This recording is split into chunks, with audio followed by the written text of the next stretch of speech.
Hello, hello. This is Philip Cargon.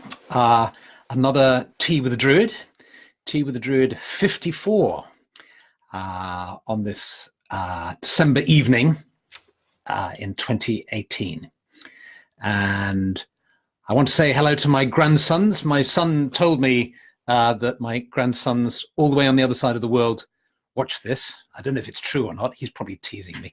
But if they are, hi, Tim and James and Leo. Lovely to have you there. And this over here is a little druid who's participating particularly for Leo. So yes, lovely to see you. And I can see you're joining in, Richard, Heather, Renee, Kimberly, Ellie, and so on. Fantastic, lovely to see you. Fantastic. So here we are moving towards the new year. So I've entitled this, the theme for us tonight, to plan or not to plan. That is the question. Funnily enough, the new year unites the northern and the southern hemisphere. If you think about it, up in the northern hemisphere, we are moving towards the winter solstice with the longest nights. And whilst we may be going through certain psychological and spiritual reactions to that, as the nights get longer and we feel the year completing itself, in the southern hemisphere, the experience is quite different because, of course, it's moving towards the longest day, completely the opposite. But we all have the same calendar. And so even if you're in the southern hemisphere, there's this sense of you're getting to the end of a year and a new year is about to begin. And it's a very common feeling to make New Year's resolutions, of course, and to plan what you're going to do with the year to come. And in fact, for the last 25 years, Stephanie and I have used a particular method that we've gradually developed over the years, where we spend time looking back on the previous year, really savoring memories, reminding ourselves of things that we'd forgotten that happened during the year, learning lessons from what had happened, surveying the year, really digesting it, taking time to do that. And then turning our attention towards the year ahead and asking ourselves questions around what do we want to achieve at all the different levels, socially, practically, and so on.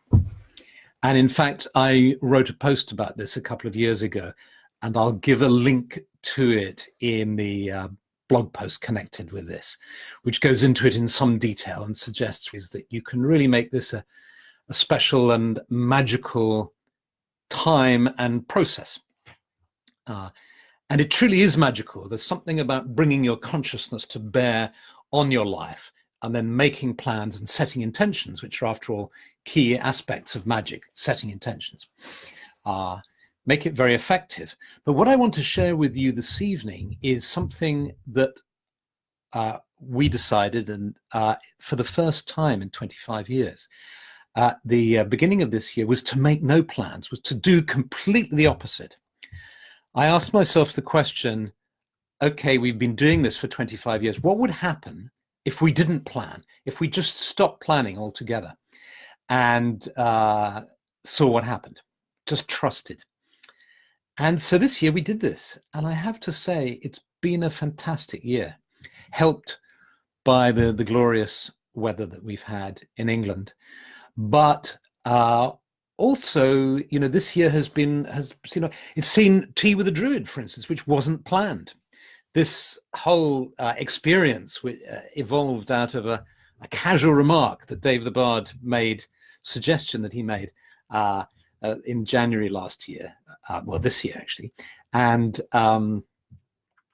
that happened. And the Lessons in Magic course that I hadn't planned or thought of at the beginning of the year, somewhere towards, I can't remember when, the spring, I think it was, I thought, why did I put that book of mine into the form of online course and expand on the ideas and work with a group of people to develop it and so on. And that's been a huge success, and that's going really well. And there's a lovely, lovely bunch of people working with the material now. So that was completely unplanned. And then in October, I was contacted by a publisher and asked to write a book on sophrology. And that was unplanned too. So now I'm working on that. And you can say this is unusual perhaps, but I don't know.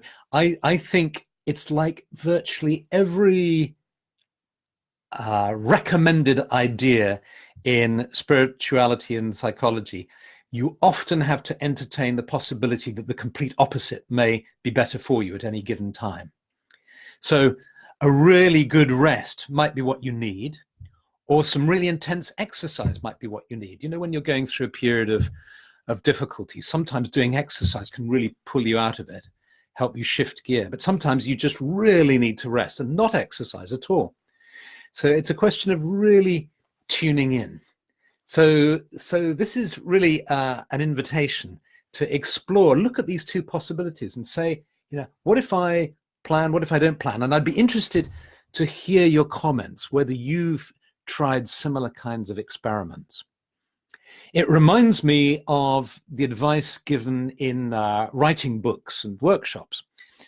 When you start to write, particularly fiction, applies to nonfiction as well, but you, at the extremes, you're either a planner or a pantser, what's called a pantser.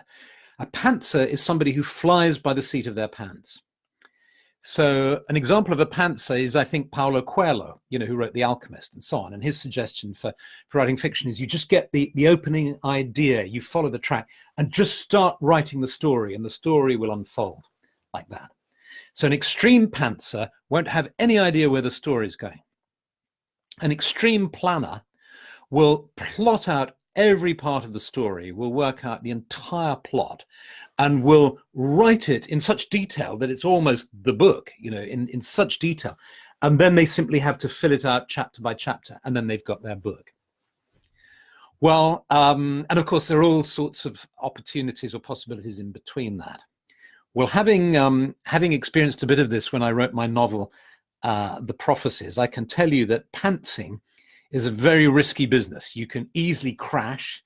You take off into the sunrise with your aircraft on a wonderful idea or a moving image or a line that comes to you, what's called la ligne donnée in French, a given line of inspiration. You take off into the blue, and the trouble is you can also go off on tangents and get lost or even crash. The next time I write a novel, if I do write a novel, I'm going to be a planner, I can tell you. So the invitation is to ask yourself whether you want to pants next year, whether you want to fly by the seat of your pants, trust in the lady and the Lord, and just see how your life unfolds, or whether you want to go through a process of actually planning it. Do let me know. I'd be really, really fascinated to see what you come up with and how it pans out for you as well. Oppinicus says nothing like a zero agenda. Absolutely. Agendas are how you get things done. And it's interesting, even if you think about kind of relationships and conversations, you know, where you can go into a conversation with an agenda. And if you have the agenda, it's usually better to state it, to say, hey, I wanted to see you today because I want to talk about this. Then it's clear, and then you both know where the conversation is going, and you have the chance of resolving something or coming to a conclusion. But of course, we all know as well that a conversation which has no agenda, where you simply are in a meeting, if you like, where the existential reality of just the two of you being there with no idea what you're going to say or what's going to come up, that can also be very fruitful. So, so voila, that's the idea. And what I want to do now is explore this with a meditation, but completely obliquely. Just forget what I've just said in relation to the meditation, because we don't need to think about it in those terms. I'm going to invite you to a meditation, and then we'll talk about it afterwards. Let's just experience it. So Melissa from Brazil is saying, I like the idea of not planning. Most of the times my plans don't work, but other nice things happen, and it's always great. That's lovely. That's lovely. And the thing about plans, of course, is that sometimes it's not about having them work. It's about thinking them. And sometimes you set a plan and then you're actually glad that it didn't work out because something better comes, which is why it's always nice to add into any prayers the little qualifying phrase, this or something better. So you say, dear gods, please may I have, you know, I'm trying to think of something exciting. Please may I have a wonderful holiday or something better. So that allows the universe to actually provide something even more wonderful. Rebecca says, I've spent my life trying to plan, keep going around in circles. Only recently have I stopped and I'm practicing acceptance. Things seem to be much easier and I feel more motive to do the things I was planning to do, but procrastinated about for ages. Because, well, that's great, because that also hits on another point, which is actually they're not mutually exclusive. Because, for example, if I take the thing of the Lessons in Magic course, which funny enough is about planning. I didn't plan to do it this year. I created the space, and in that space, at one point, I came up with the plan to do it. So by not planning, I created a pause or an openness in which a new plan could arise. So there's an interesting relationship here. So plenty to think about. So, okay, so let's do a meditation. Let's just allow all the events of the day just to fall away as we become aware of being seated here in front of our computer screens or tablets or phones. Just allowing our bodies to settle and relax. And a really nice way to do these meditations is to imagine you're outside in a beautiful place. People who follow the Druid way like to imagine that they're in a sacred grove, a clearing in the woods. And in this clearing, you become aware of being on the ground, seated on the ground. And you sense the earth beneath you. You sense its solidity, and yet the way it's alive too, and porous, filled with life. Think of all the creatures in the earth. Think of all the rocks and stones and the soil and the moisture too. Think of the energy. And as you breathe out, you allow all your tensions to sink into the earth. And as you breathe in, you allow the energy of the earth to rise up into you, bringing you health and vitality and healing.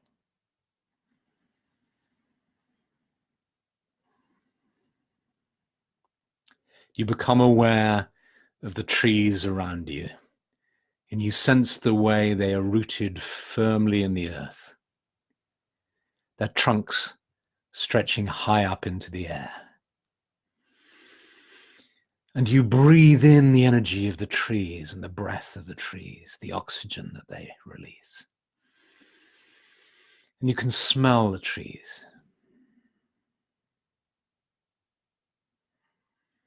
And they bring you vitality and calm.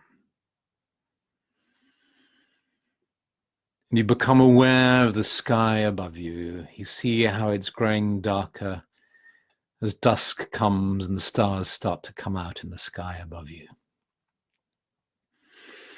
And you breathe in the energy of the sky. And the energy of the sky meets the energy of the earth within the center of your being.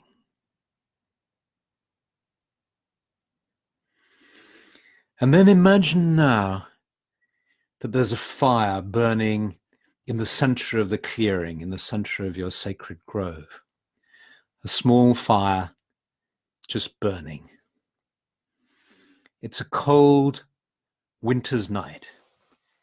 And so you decide to stand up to warm your hands by the fire. So walk over to the fire now and just see if you can sense the warmth of the fire. So this is an exercise in the imagination. Just allow yourself to imagine warmth and light coming towards you, coming towards your hands and towards the front of your body. See how much you can feel that warmth. Sense that warm glow from the flames. And now turn your attention to your back and see if you can sense the cold night air on your back. It's invigorating and refreshing. So your focus is now on your back and you feel the cold night air.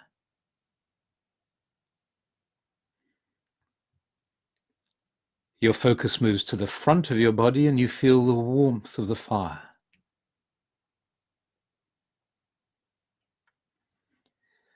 And now that you're getting nice and toasty warm on the outside, slowly rotate yourself so that your back is facing the fire and the front of you is facing the trees and the forest.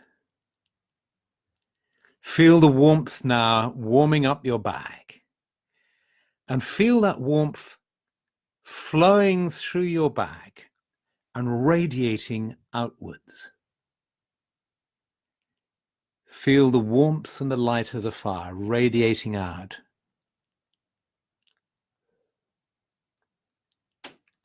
into the night air, out towards the forest. And you're sending that warmth and that love to the trees, our brothers and sisters, the trees, our companions and guardians on this earth.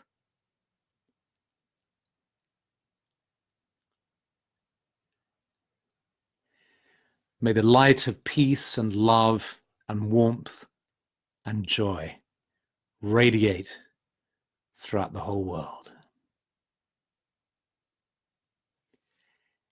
And then just sense yourself feeling nice and warm now, just stepping away towards the edge of the circle where you started, which is warm now. It's warmed up, and you turn around and sit down facing the fire.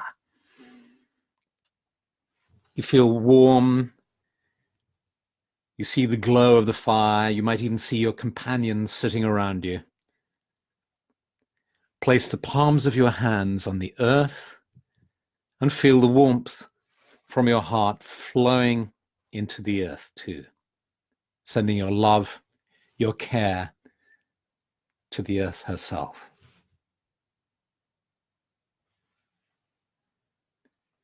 Bring your hands up and place them on your heart. Feel the warmth in your heart. And as you do this, your awareness of the sacred grove begins to fade as you become more and more strongly aware of being present to your body, fully present in your body, here and now, facing your computer or your TV screen or your tablet.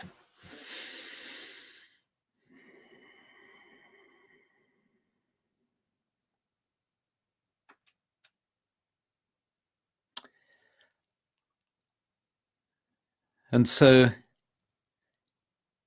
in that meditation, we related to the warmth and the light of the known. We faced the darkness and the cold of the unknown, but we trusted in the warmth that flowed through us.